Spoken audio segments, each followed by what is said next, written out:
I'm Andrew Wasson. Thanks for tuning in to my weekly guitar blog. It's October 21st, 2012, and this week we're going to discuss musicians' hearing protection. And this question was sent in from Fernand, who's out in Carlsbad, New Mexico, USA. He wrote in saying, when setting up at a local gig, a microphone fed back when I was by a stage monitor.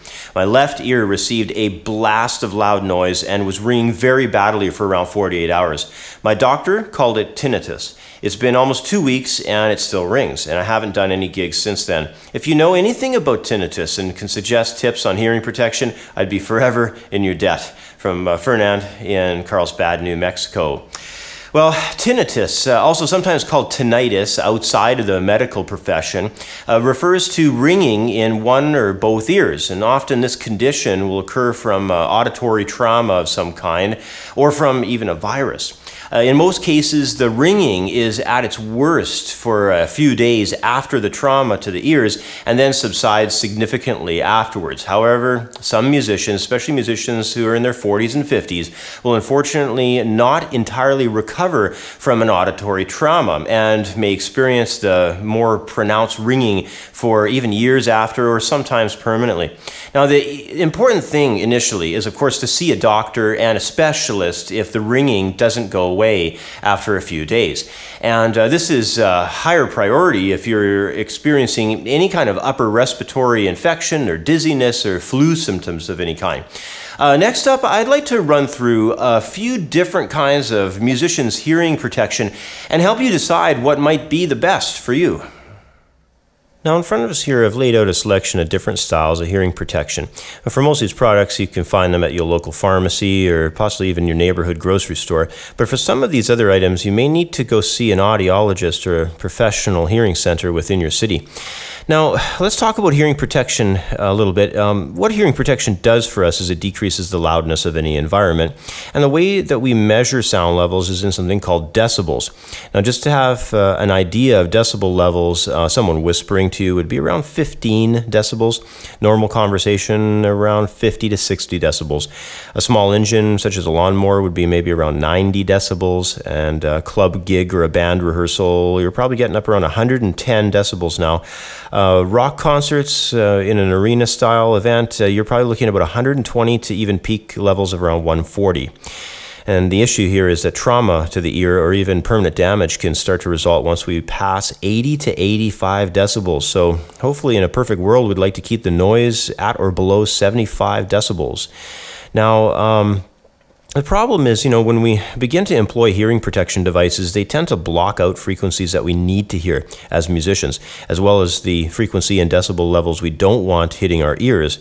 So while something such as these silicone hearing protection devices, or maybe these foam earplugs here, will do a fantastic job to block out over 25 decibels, they'll also cause issues with certain frequencies actually disappearing on us that we need to hear, not to mention make it usually next to impossible to hear what another band member is saying to us, even if they're standing right next to us on stage. So we want to move over to the musician style earplugs, and these are the ones that I used for years, but they're a very practical alternative. They bring down the sound approximately 15 decibels, yet they'll maintain a lot of the frequencies that we need by allowing sound waves to actually pass through a specially designed sound filter system. I can actually take one of these apart and show you what the filter looks like. There it is right there.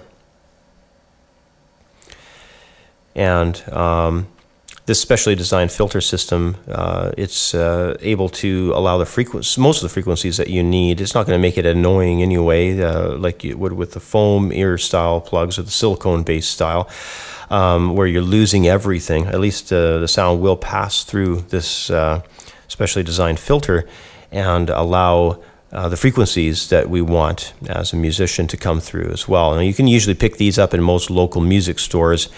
But if we move on next, I don't know how well you can see these. Hopefully you can see them all right on this background I have. But these here are my earplugs. They're a little bit more expensive. You can expect to pay between $150 and $200 for this style.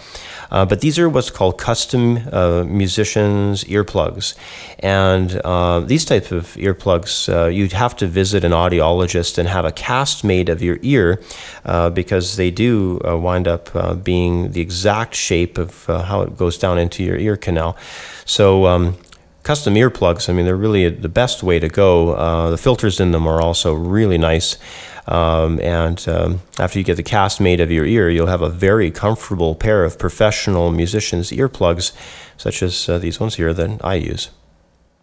Well, obviously, as musicians, we need to protect our ears. Our ears are not only enabling us to do our profession, but the ears are a delicate, highly sensitive part of our bodies that not only help us to hear, but the inner ear contains our vestibular nerve, which is our body's balance center. So we need to protect this vital organ, not just from loud noises in the clubs, but also overall health, general health. It's a key factor as well, since upper respiratory colds and infections can be a real hazard to our ears and thus our ability to play gigs and keep all of our session dates and our schedule of any teaching commitments and so on. So protect your ears. You only get one pair in your life. Treat them well and treat your health as a priority and work diligently to have healthy hearing for your entire lifetime. Anyway, once again, that's about all the time I have for today. As always, thanks for watching. Have yourself a great week and I'll catch up with you next time. Bye for now.